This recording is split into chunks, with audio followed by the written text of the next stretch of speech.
여러분은 신앙생활을 하면서 어느 때가 가장 힘들고 또 고통스러웠습니까? 사람마다 힘들고 또 고통스러웠을 때가 다 있었을 거라고 생각이 되는데요.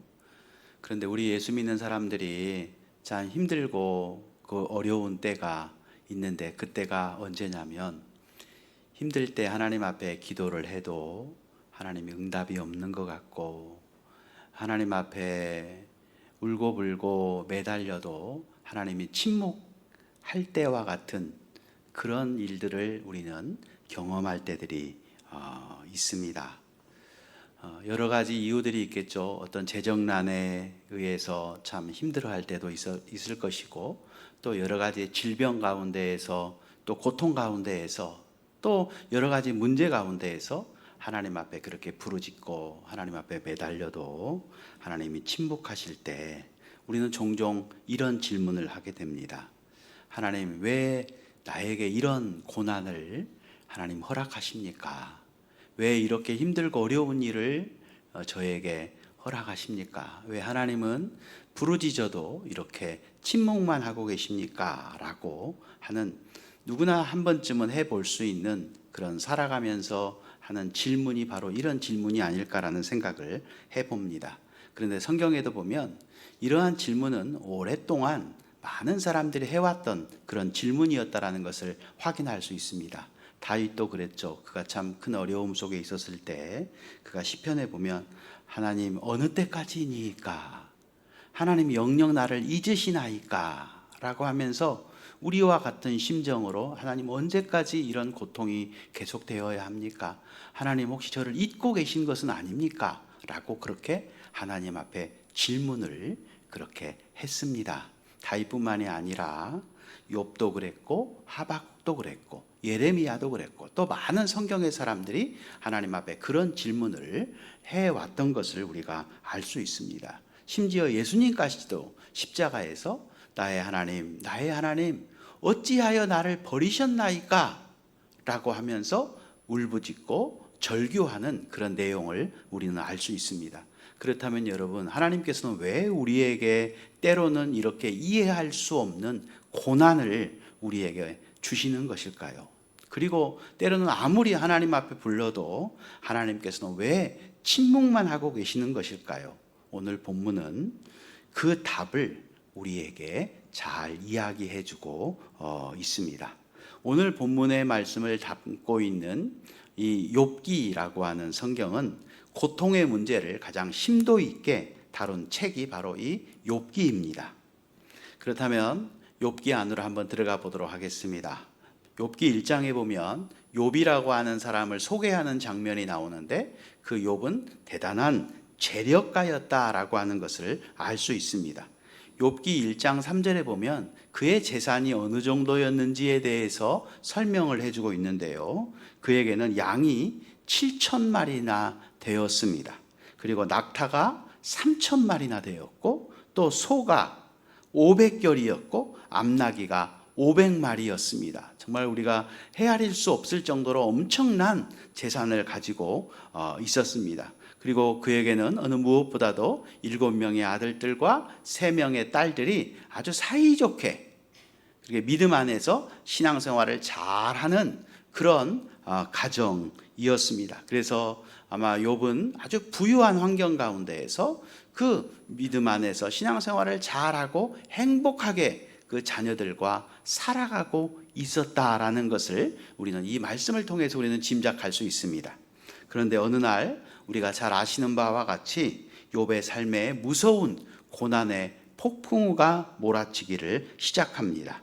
하늘에서 불이 내려와서 7,000마리의 양떼를 어떻게 다 불살라서 그들을 다 그 양떼들을 죽게 하였습니다.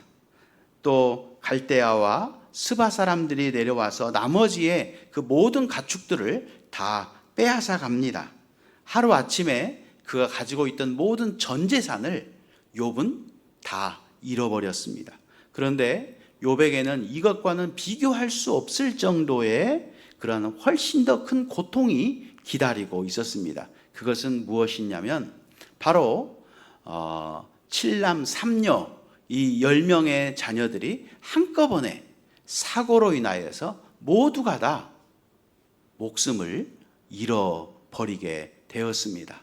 아마 성경에는 나와 있지 않지만 요즘으로 말하면 담벼락이 무너져서 죽는 것처럼 어떠한 지진이 일어나든지 그렇게 해서 이 7명의 아니 7남자, 3 여자, 도합 10명의 자녀들이 모두가 다 목숨을 잃어버렸습니다. 한 사람도 아니라 이 모든 사람들을 다 자녀들을 잃은 욥의 마음이 어떠했을까요? 아마 죽고 싶을 정도로 괴로웠을 거라고 생각이 됩니다. 그런데 그 욥의 고난은 거기에서 끝나지 않습니다. 이제 자신의 건강이 무너져 내리기를 시작합니다. 머리끝에서 발끝까지 종기가 나서 살아 숨쉬는 그 순간이 바로 그에게는 고통의 그런 상황이었습니다. 이러한 고통 속에 그를 위로할 수 있는 사람이 있다면 그와 함께 평생을 같이 해온 아내가 아니겠습니까? 그런데 아내가 위로해 주기는커녕 비난을 하기를 시작합니다. 아니 지금 당신이 제정신이에요? 이토록 우리가 고통스러워하는데 하나님은 손가락 하나 까딱하지 않고 있는데 그 하나님 욕하고 죽어버리세요 라고 그렇게 퍼붓는 것입니다. 마지막으로 그에게 그가 그런 일을 당했다는 이야기를 듣고 3명의 친구들이 찾아왔습니다. 처음에는 오자마자 울면서 함께 울어주었는데 이제 그들과 대화를 하면서 그 3명의 친구들이 욥을 정지하기 시작합니다. 너가 이런 일을 당하는 것은 그냥 우연이 된 것이 아니야. 분명히 너가 뭔가 죄를 지었기 때문에 하나님이 너를 벌하시는 거야. 너가 죄를 빨리 생각해서 그 죄를 하나님 앞에 회개하라고 그렇게 다구치고 있는 것입니다.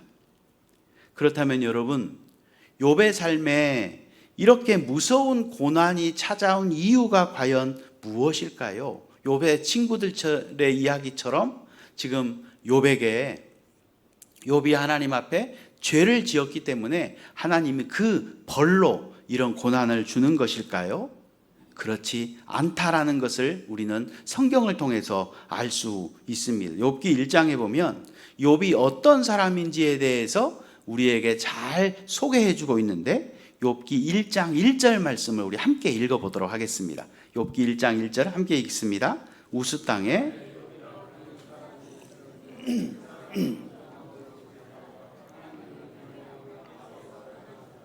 욥이 어떤 사람인지를 이야기해 주고 있죠.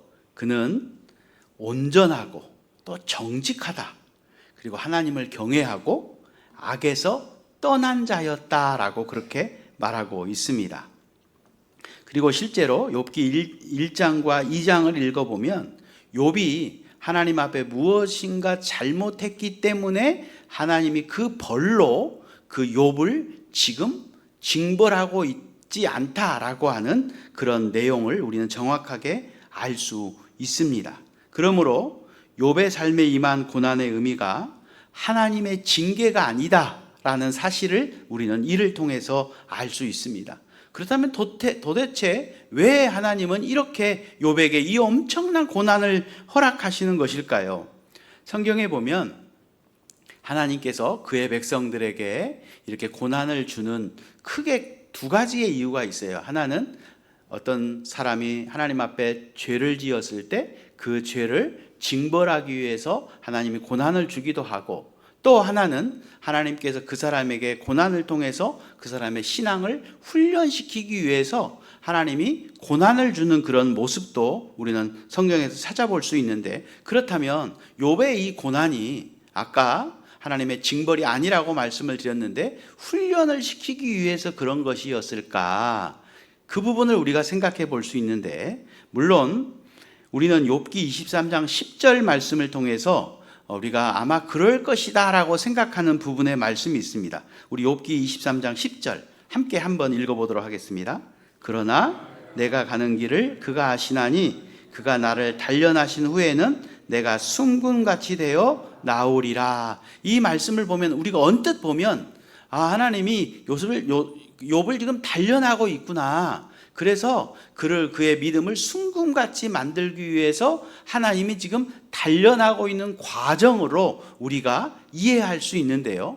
우리가 성경을 볼 때 참 중요한 게 뭐냐면 한 구절만 딱 보면 안 된다는 거예요.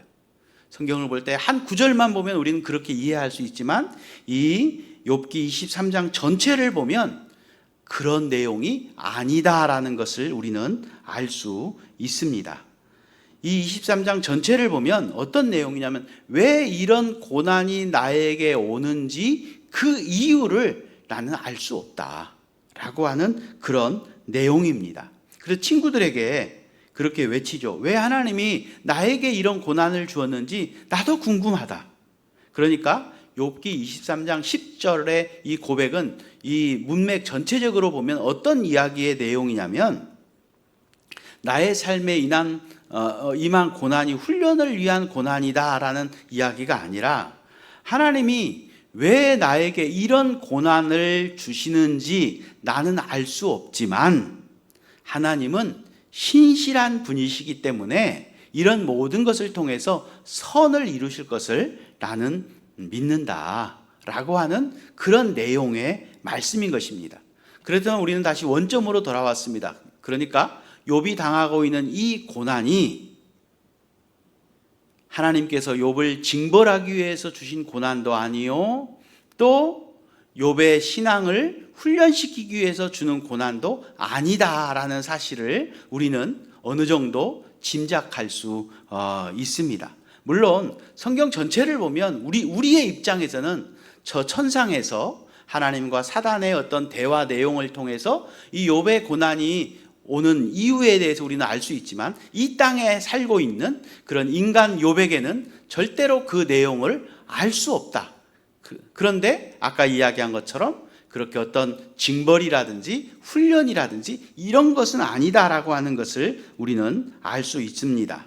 그렇기 때문에 우리가 이 말씀을 이해하는 데 참 어려움이 있는데, 그런데 하나님께서 다행히 욥이 왜 나에게 이런 고난을 주십니까? 내가 이런 고난을 당하는 이유가 무엇입니까? 라고 수도 없이 질문할 때 하나님께서는 욥에게 그 이유를 말씀해 주고 있는 내용을 우리는 성경을 찾을 수 있습니다. 그런 의미에서 오늘 본문 말씀 욥기 38장 4절에서 7절 말씀 함께 읽어보도록 하겠습니다. 내가 땅의 기초를 놓을 때에 내가 어디 있었느냐?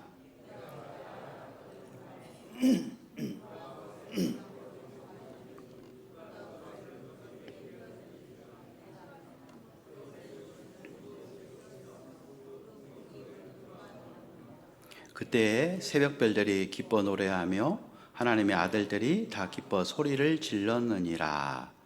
자, 여러분, 이 말씀을 통해서 욥이 당하는 고난의 이유를 여러분은 발견할 수 있습니까?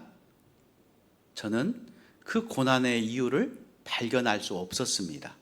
어떻게 보면 동문서답과 같은 말씀입니다. 욥은 하나님께 하나님, 내가 당하는 이 고난의 이유가 무엇입니까? 라고 하소연하였는데 하나님은 너가 당하는 고난의 이유가 이것이다 라고 그렇게 말씀하시지 않고 욥에게 역질문을 합니다. 오늘 말씀에 보면 너는 대답해라 라고 하면서 그 역질문을 하는데 그 역질문의 내용이 우리가 금방 읽은 이 말씀은 빙산의 일각입니다. 이 38장으로 시작하여서 39장, 40장, 41장 이 4장에 걸쳐서 하나님께서 욥에게 질문을 하시는 것입니다. 그러니까 하나님은 욥의 질문에 지금 대답은 하지 않으시고 오히려 욥에게 여러 가지의 4장에 걸쳐서 질문을 하고 있습니다. 그 질문의 내용은 대략 이런 내용입니다. 너는 무에서 유를 창조할 수 있느냐? 너는 생명의 신비를 알고 있느냐? 너는 이 우주의 신비스러운 이런 일들의 원리를 너는 아느냐? 라고 그렇게 질문을 하십니다. 어떻게 보면 참 황당한 질문이시죠? 욥은 지금 자기가 너무 고통스럽고 고통당해서 하나님 앞에 내가 이렇게 고통당하는 이유가 무엇입니까? 라고 질문을 했는데 하나님은 도리어 욥에게 더 큰 문제의 질문들을 하고 있는 겁니다. 하나님은 왜 욥에게 이런 질문을 하시는 것일까요? 욥에 대한 질문에 대한 대답이 왜 이런 질문일까요? 그것은 하나님께서는 지금 욥이 당하고 있는 고통의 이유보다는 지금 무엇을 말씀하고 있냐면 하나님 자신을 말씀하고 있는 것입니다. 그러니까 욥은 자기가 당하고 있는 고통의 이유를 원했지만 하나님은 그 이유를 설명하시지 않고 내가 어떤 분인지, 그리고 너는 나에 비해서, 인간은 나의 그 전능함심과 나의 무한한 지혜와 이런 것에 비해서 너는 이걸 알고 있느냐? 너는 이 원리를 알고 있느냐? 라고 그렇게 묻고 계신 것입니다. 여러분, 이것은 무엇을 말씀하고 있냐면 우리의 믿음이라고 하는 것은 하나님 앞에 고통의 이유를 아는 것이 믿음이 아니라 너희가 고통의 이유를 알지 못해도 나 여호와 하나님을 신뢰할 수 있느냐라고 하는 것이 바로 믿음이다라고 하는 것입니다. 여러분, 우리의 믿음의 조상이라고 불리우는 아브라함의 경우를 통해서도 보면, 여러분, 아브라함이 하나님께서 아브라함에게 독자 이삭을 주셨잖아요. 근데 하나님께서 그 독자 이삭을 하나님 앞에 번제로 드리라고 합니다. 제물을 삼아 그를 죽여서, 아들을 죽여서 번제로 드리라고 합니다. 그때 이 믿음의 조상이었던 우리 아브라함은 그 하나님 앞에 이유를 묻지 않았습니다. 하나님, 왜 제 아들을, 짐승이 아니라 어떻게 사람을, 그것도 내 하나밖에 없는 아들을 번제로 드리라고 말씀하십니까? 라고 그 이유를 아브라함은 묻지 않았습니다. 그는 하나님을 신뢰했습니다. 그래서 히브리서에 보면 이런 말씀이 나오죠. 내가 내 아들을 죽여서 번제로 드린다 할지라도 하나님께서 그를 다시 살리실 것을 나는 믿는다. 나는 그러기에 이유가 아니라 하나님을 신뢰하고 나는 100% 그 하나님을 신뢰한다. 그러기에 나는 내 아들을 번제로 드리겠다라고 결심하고 그를 데리고 사흘길을 가서 모리아 산에서 제단을 쌓고 그를 그 제단 위에 올려놓고 그를 번제로 드리기 위해서 칼을 들어서 내리치는 그런 모습을 우리는 성경에서 볼 수 있습니다. 여러분, 이것은 무엇을 말씀하고 있습니까? 믿음이라고 하는 것이 무엇인지를, 이것이 바로 믿음이다라고 하는 것을 히브리서 기자는 우리에게 설명해 주고 있는 거예요. 우리의 진정한 믿음은 무엇이냐면 이유가 아니라 왜 내가 이런 고통을 당합니까? 왜 내가 이런 어려움 속에 있습니까? 라고 이유를 알려고 하는 것이 아니라 내가 그 이유를 모른다 할지라도 나는 하나님을 신뢰합니다. 하나님이 나를 사랑하고 계신다는 것과 하나님이 나에게 더 좋은 것을 주시고 나를 더 옳은 길로 인도하고 하나님께서 나에게 더 큰 은혜를 주시려고 이러한 귀한 일을 하신다라고 하는 그 신뢰, 그 믿음을 가지고 하나님 앞에 나가는 것이 바로 믿음이다라고 하는 것을 오늘 말씀을 통해서 우리는 알 수 있습니다. 우리는 인생에서 종종 왜라고 하는 질문을 합니다. 왜 하나님 나에게 이런 병이 생겼습니까? 왜 하나님 내가 이러한 고통을 당해야 합니까? 왜 내가 이렇게 실패해야 합니까? 그때 하나님께서 오늘 본문의 이 질문들을 통해서 우리에게 말씀하시는 것은 내가 이 모든 이유를 알지 못해도 나를 신뢰할 수 있니? 나를 믿니? 하나님은 이것을 우리에게 말씀하고 있습니다. 그러니까 욥기라고 하는 것은 우리가 고통을 당하는 이유를 우리에게 설명하는 책이 아니라 그럼에도 불구하고 그 하나님을 신뢰하도록 이끄는 책이 바로 이 욥기입니다. 그러니까 하나님의 질문을 통해서 하나님께서 욥에게 하고 싶어 하시는 말씀은 크게 두 가지입니다. 그것은 첫째로 인간의 지혜와 하나님의 지혜의 사이의 격차를 깨달으라라고 하는 것입니다. 내가 세상을 지을 때 너는 어디 있었느냐라고 하는 이 질문, 이는 욥을 무한하게 만들려고 하는 질문이 아니라 이 세상을 창조하시고 이 세상의 엄청난 이 우주의 모든 만물들을 섭리하며 지금도 보존하고 계시는 하나님의 그 계획과 하나님의 그 뜻, 하나님의 그 원리를 우리 인간의 지혜로는 알 수 없다. 다시 말해서 하나님이 하시는 일을 우리 인간은 도무지 알 수 없다. 그것이 우리 인간이다. 두 번째는 이유가 아닌 관계를 우리에게 말씀하신 것입니다. 욥은 이유를 물었습니다. 하지만 하나님은 그 이유를 설명해 주는 대신에 누가 이 엄청난 일들을 이루어가고 있는지 그것을 보여주고 있는 것입니다. 그러니까 하나님께서는 욥에게 지금 이렇게 말씀하는 것입니다. 이 거대한 우주를 완벽한 질서로 통치하시고 이 모든 너의 삶의 모든 것들을 섭리하신 나를 신뢰할 수 있느냐? 라고 하는 것을 하나님은 지금 묻고 있는 것입니다. 고난의 원인을 아는 것보다 더 중요한 것은 이 우주를 창조하시고 이 세상의 모든 것들을 섭리하시는 하나님을 우리는 온전히 신뢰하라 라고 하는 것을 하나님은 우리에게 지금 가르쳐 주고 있는 것입니다. 욥은 이 하나님의 음성을 들은 후에 욥기 42장 6절에 보면 하나님 앞에 이렇게 고백합니다. 우리 욥기 42장 6절 함께 읽어보겠습니다. 그러므로 내가 스스로 거두어 드리고 틀끌과 제 가운데에서 회개하나이다. 이 말씀에 보면 스스로 거두어 드린다라고 하는 이 말씀, 거두어 드린다는 말은 자신이 했던 말이나 자신의 주장이나 자신의 질문들, 하나님 내가 왜 이런 고통을 당해야 합니까? 그 이유가 무엇입니까? 라고 하는 이 말을 이 하나님의 질문을 통해서 욥이 깨닫고 그것을 스스로 거두어 드린다라고 하는 그런 의미입니다. 내가 하나님께 대해서 따지고 하나님과 변론하려고 했고 그 이유를 알려고 했던 이 모든 것들을 제가 거두어 드리겠습니다 라고 하는 그런 고백입니다.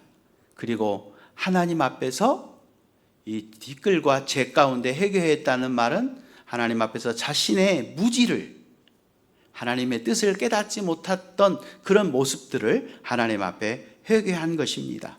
아마 여러분 우리도 살아가면서 이와 같이 욥처럼 하나님께서 주시는 이러한 일들에 대해서 우리는 분명히 답답해하면서 하나님 앞에 원망을 할 때도 또 하나님 앞에 투정을 부릴 때도 있을 수 있다고 생각을 합니다. 충분히 이해가 됩니다. 목사인 저도 목회를 하면서 때로는 하나님께서 왜 이 일을 이런 일들을 주실까? 아무리 하나님 앞에 기도하고 하나님 앞에 애원을 해도 하나님이 내 기도를 듣지 않으시고 때로는 대답도 하지 않는 그런 하나님에 대해서 많이 답답해할 때도 사실 여러분 있었습니다. 그렇다면 여러분, 왜 우리 인간은 이렇게 하나님이 하시는 이런 모든 것들 속에서 이렇게 답답해하는 것일까요? 먼저는 하나님은 일하고 계시는데도 불구하고 우리가 그 하나님의 일하심을 보지 못하기 때문에 그렇습니다. 우리가 느끼지 못해서 그렇지 하나님은 지금도 일하고 계시고 하나님은 지금도 하나님의 일들을 이루어가고 계시는데 문제는 뭐냐면 우리 인간이 너무나 연약하고 나약해서 하나님의 지혜를 깨닫지 못해서 하나님의 것을 이해하지 못하기에 우리는 그런 어려운 일들을 경험할 수가 있다는 사실입니다. 여러분, 요셉이 감옥에서 하나님이 침묵하는 것처럼 그렇게 보이지만 하나님께서는 요셉을 그냥 놓아두시지 않고 요셉을 위해서 지금 계속해서 일하고 계십니다. 그를 애굽의 총리로 세우기 위해서 하나님 모든 일 하나하나를 일하고 계십니다. 그러나 감옥에 있는 요셉은 답답할 수 있고 그것을 알지 못할 때 원망하고 불평할 수 있을 수 있다라는 것이죠. 여러분 그렇습니다. 우리의 삶에도 우리가 힘들고 어렵지만 하나님은 아무것도 안 하시고 계시는 것이 아니라 하나님은 지금도 계속해서 우리의 뜻을, 우리의 삶을 이끌어가고 일하시는 그 하나님을 신뢰할 수 있는 여러분 모두가 다 될 수 있기를 축복합니다. 두 번째로는 우리는 하나님의 계획을 알 수 없기 때문에 그렇습니다. 여러분, 예수님께서 십자가에서 달리실 때 아버지는 침묵하는 것처럼 보였습니다. 그러나 그것은 침묵이 아니라 구원의 역사를 이루는 하나님의 침묵이었습니다. 십자가 아래에 있던 사람들은 그 하나님의 계획을 알지 못했습니다. 그래서 그들은 예수님께서 십자가에서 죽으시는 모습을 보면서 모든 것이 끝났다고 그렇게 생각했습니다. 제자들도 절망했고 사람들은 예수님이 실패했다고 그렇게 생각했을 것입니다. 그러나 하나님께서는 그 누구도 상상하지 못했던 위대한 구원의 역사를 우리 하나님은 이루어가고 계셨던 것입니다.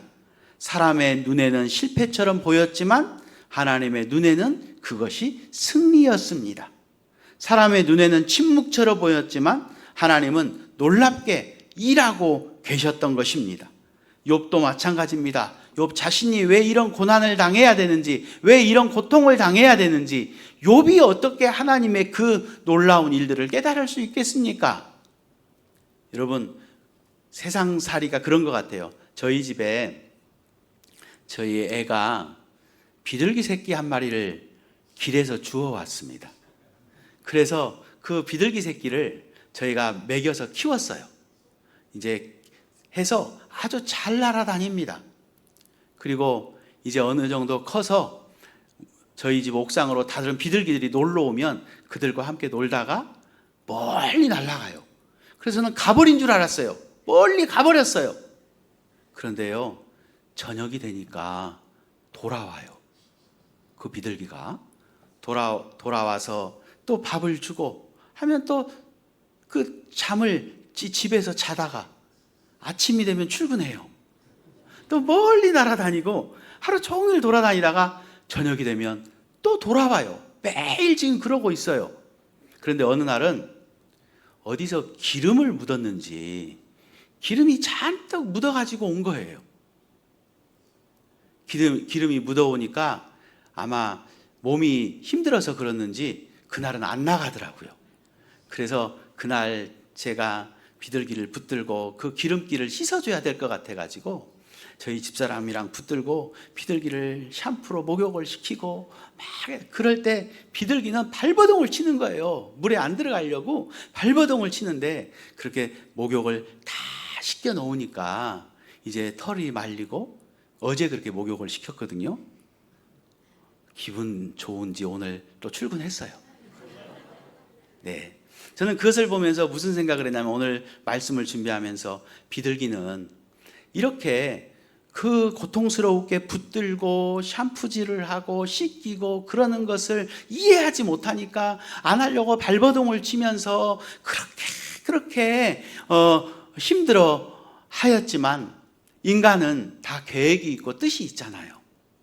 그래서 그렇게 깨끗이 하니까 기름기가 쫙 빠지고 그리고 나서 이제 오늘 가보니까 출근을 했더라고요. 아마 오늘 저녁에 퇴근하고도 돌아올 겁니다. 그런 것 같아요. 우리도 하나님과 우리 인간을 볼 때 우리는 어쩌면 이 비둘기보다도 더 나약하고 무지한 존재가 우리가 아닐까. 하나님이 그 이유를 설명해 주어도 우리는 그것을 알지 못하고 깨닫지 못할 것입니다. 그러나 우리에게 중요한 것은 신뢰인 겁니다. 우리 주인이 나를 이렇게 씻기는 것은 지금 내가 알지는 못하지만 주인을 신뢰하자 라고 있으면 이렇게 몸이 가뿐하게 되지 않겠습니까? 그것처럼 우리들도 그런 것 같아요. 하나님 앞에서 우리가 힘들고 어려울 때 하나님이 침묵하실 때 우리는 하나님이 나를 잊어버린 것은 아닐까, 하나님이 나를 버리신 것은 아닐까, 우리는 그렇게 생각하는지 모르겠지만 하나님은 그 순간도 일하고 계시고 하나님 그 순간도 계획을 가지고 하나님의 일들을 이루어 가신다라고 하는 것을 우리가 잊지 말아야 하겠습니다. 여러분, 하나님의 지혜를 신뢰할 수 있기를 축복합니다. 이해하지 못해도 하나님의 지혜를 신뢰하십시오. 사랑하는 성도 여러분, 우리는 하나님의 계획을 다 알 수 없습니다. 그러나 하나님의 사랑만큼은 절대로 의심하지 말기를 바랍니다. 그래서 우리는 침묵이 계속될 때 우리는 이렇게 고백할 수 있어야 하겠습니다. 하나님, 지금은 아무것도 보이지 않고, 하나님, 지금은 아무것도 내가 알 수 없지만 여전히 하나님은 나와 함께 하시고 여전히 하나님께서는 내 길을 인도하고 계실 줄로 믿습니다. 하나님이 나를 인도하신 줄로 믿습니다. 그래서 욥은 결국 이렇게 하나님 앞에 고백합니다. 욥기 42장 5절 말씀입니다. 우리 앞에 스크린 보고 함께 읽겠습니다. 내가 주께 대하여 귀로 듣기만 하였사오나 이제는 눈으로 주를 배움나이다. 욥이 이렇게 고백합니다. 무슨 말씀의 의미입니까? 이전에는 내가 하나님께 대해서 알고만 있었습니다. 그러나 이제 내가 인격적으로 우리 하나님을 만나고 하나님의 살아계심을 내가 체험하게 되었습니다 라고 하는 고백입니다. 여러분, 이것이 진정한 신앙인의 모습입니다. 우리가 이 세상을 살아가면서 여러 가지의 고난과 어려움을 만나게 될 겁니다. 그때 우리는 그 이유가 무엇인지, 하나님이 왜 이것을 나에게 주시는지 그 이유를 알려고 하기보다는 그 하나님을 신뢰하고 그 하나님을 끝까지 의지하고 사랑하며 나아갈 수 있는 그런 우리 모두가 다 될 수 있기를 예수님의 이름으로 축원합니다.